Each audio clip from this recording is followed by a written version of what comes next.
YouTube, what the crap's going on? It's Thursday. Are you excited? No, why would you be excited for Thursday? Well, I'll tell you what. So I love Warhammer, and I spend most of my time playing it. It's a great game, to me, at least. I know it won't be to all of you, and that's fine. But yeah, it has a ton of replayability for me. I'm fascinated with it right now. I enjoy it. But I also like variety. I'm the kind of person that if I play the same thing like all the time, it burns me out. And I don't know if some of you viewers are the same. You may be. But I decided I do videos 7 days a week for the most part. Occasionally I'll take a day off here or there. But since I do videos 7 days a week, I'm going to dedicate Thursday to be kind of like the variety day. Not necessarily a throwback day, but a variety day. So I'm going to do stuff a little bit different on Thursdays, and we can talk about it in the chat. I'm not saying I'll do everything that you guys suggest, but I'll be looking for suggestions. Also, just because I say I'm going to have Thursday be a variety day, doesn't mean that I may not put up a Warhammer video on Thursdays if I feel like it, but I'm going to give you some variety. And it also doesn't mean that another day, if I feel like having variety, that I can't do it. I'm just saying I'm going to dedicate it. I'm going to promise you on Thursdays, I'm going to bring you something different. And here I've got some interesting stuff. I got some emails with some replays from, I'll call him Johan. And Johan sent me some replays talking about Suebi. And a lot of you really like Suebi in Rome 2, so I figured you'd like this. I've covered them quite a bit. And he's basically talking about maybe a reinterpretation of the Suebi meta play and maybe how to be, he's just talking about it a little bit. So let's take a look. I'm going to take a look right now at replay 1 and 3 tonight, which is what he sent me, and just let's talk about it real quick.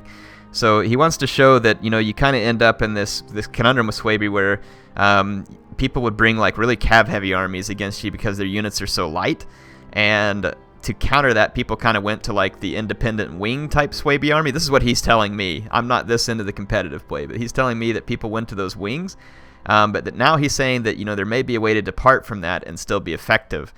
So let's take a look at it. He's up against Rome, and he brings an interesting build here. Rather than bringing cheap spears, he's got Wodenaz spears, and he's also got the spear wall, a lot of Bloodsworn. He's got several horse runners, one Cimbri bowwomen, a couple of scout riders, but a lot of Wodenaz here. And then there's a couple of berserkers. So this is going to be an army that he intends to field in a single main line. He's up against a pretty solid Roman build over there. Some Hastati meat shield, looks like a line of Evocati, and some other legionaries. Yeah, veteran legionaries, legionary cohorts. So legionary cohorts in the front, couple of veteran legionaries. This Roman army, there's nothing wrong with this.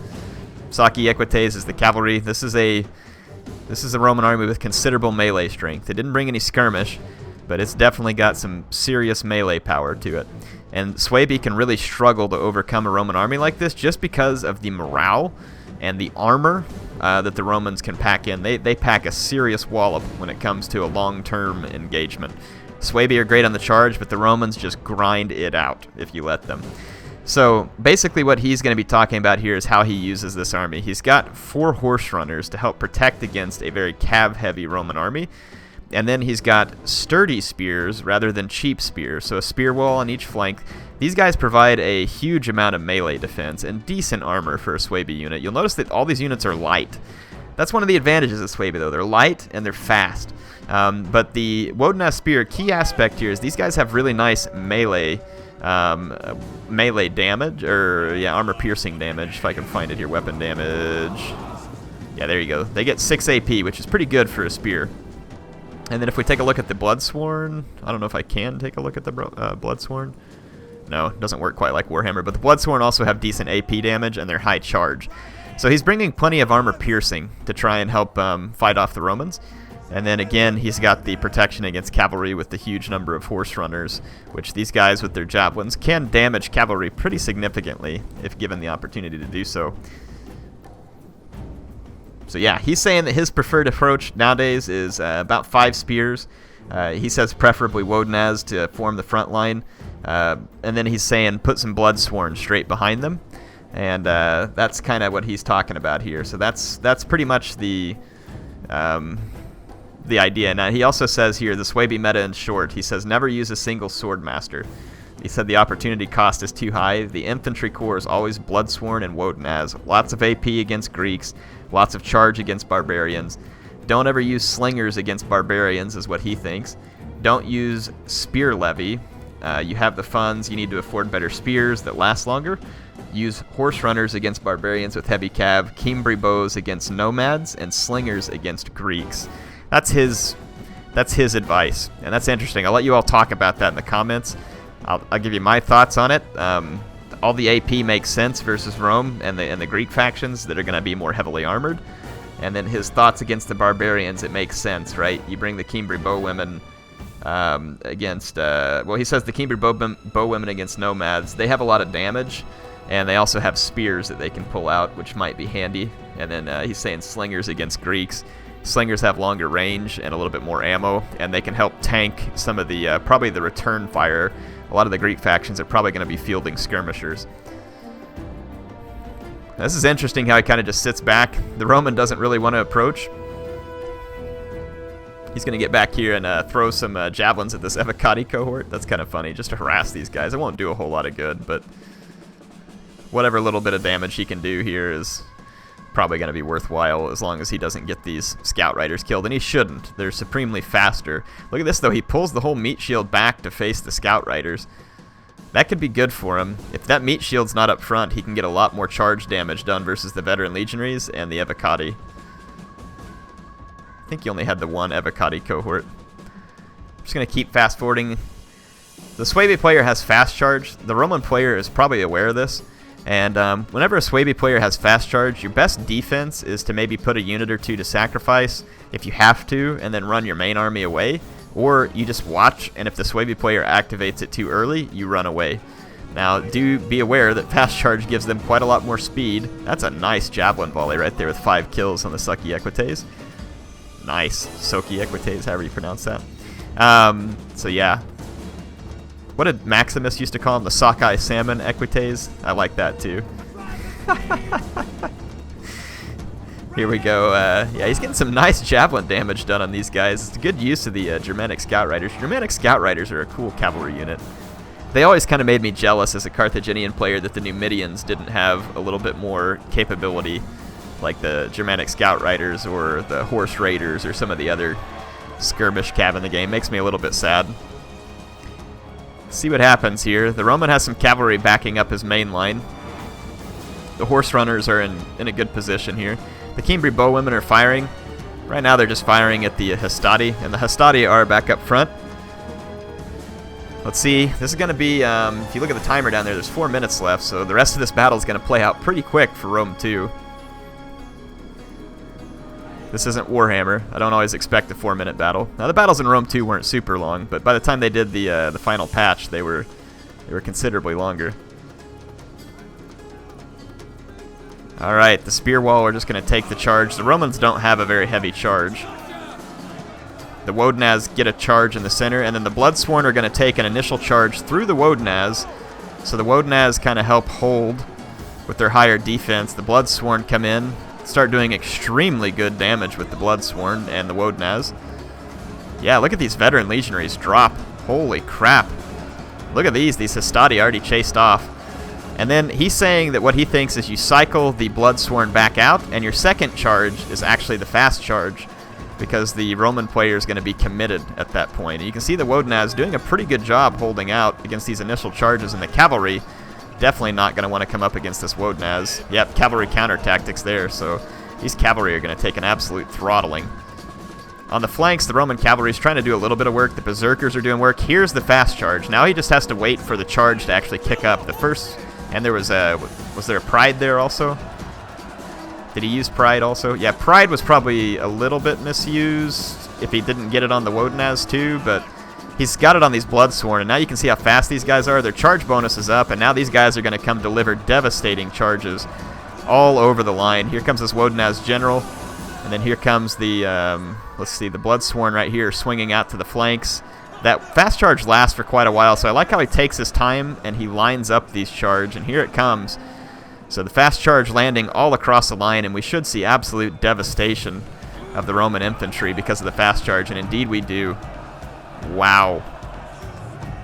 Just look at the kills here on this Bloodsworn against Romans, just absolutely racking it up.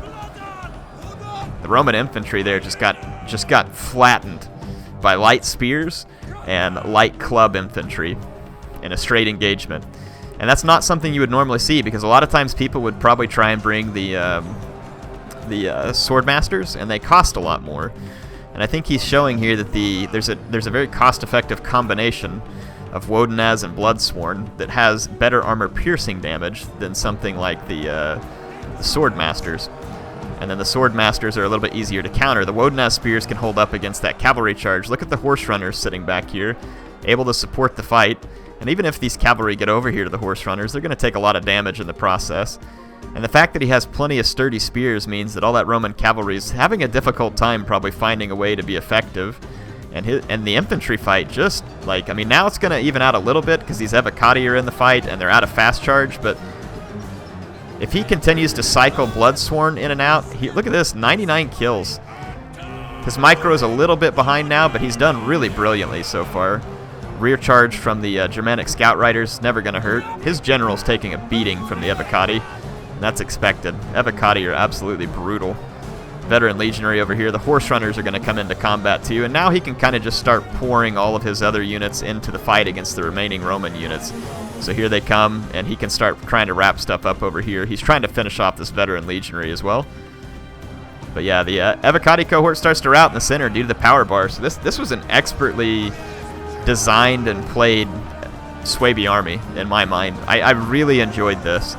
It's a great way of looking at the strengths of the units, and Suebi can be sometimes, they're not written off. You know, people know they're a dangerous faction, but even once, you know, people think they know everything about them, this is kind of an interesting way to come back and revisit and show, you know, that with maybe the right pick, these guys can take Rome head on. It's a pick that one wouldn't quite expect. And, you know, I'm not sitting here saying that Rome's going to be an easy target for Suebi or something like that. Man, I miss this Rome 1 post-battle music. This is beautiful. Anyway, so yeah, I mean, this was excellent. I really enjoyed this. Glad he sent that in. Let's take a look at the kills here. I mean, just look at the kills on these Bloodsworn. Such a cheap unit. Used so effectively. And then out on the flanks, where the Roman probably didn't have quite as heavy a units. Maybe. I think he had some decent units out there, actually. Just look at these Berserkers, man. They got some work done in combination with these Spearmen. The Spear Wall, you can see, don't pick up as many kills, but, you know, there's a little bit cheaper way to put some guys out on the flank. But the Wodenaz Spears performed extremely well, and an excellent use of fast charge in such a way the engagement starts, and so the Roman probably thinks, well, at least I don't have to worry about fast charge. He pulls out those Bloodsworn, gets the fast charge, gets them all positioned, charges them back in. Excellent second effort there. It was really fantastic.